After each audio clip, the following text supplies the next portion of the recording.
Please welcome Richard Louie.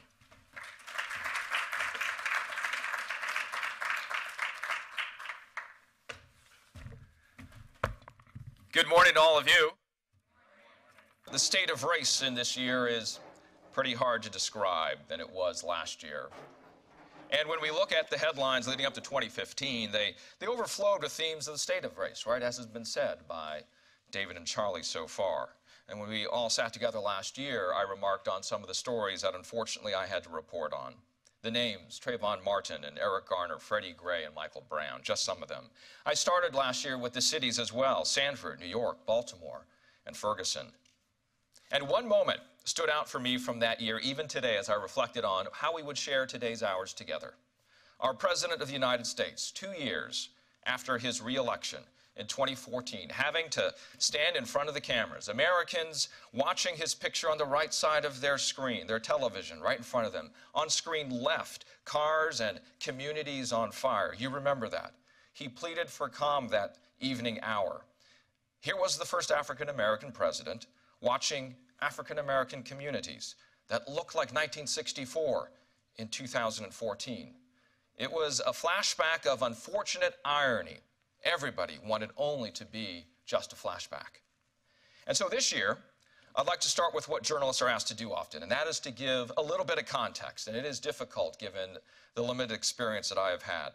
That context asks if this election will remember those difficult times, those recent 2 years of race relations that we were just seeing on the screen, while simultaneously those years being a period of the most historic advances in race.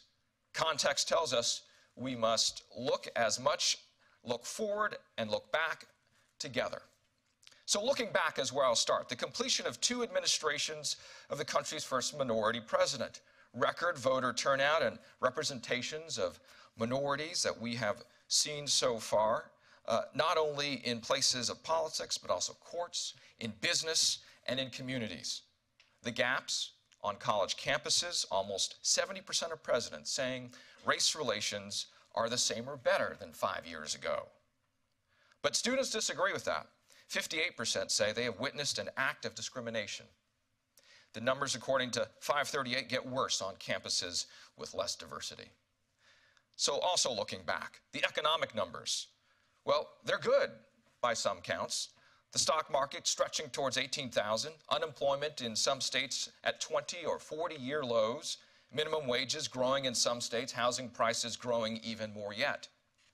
But if the average American is in the middle class, their economic power, says Pew here, has shrunk by 1/5 nationally, going down by over 20%.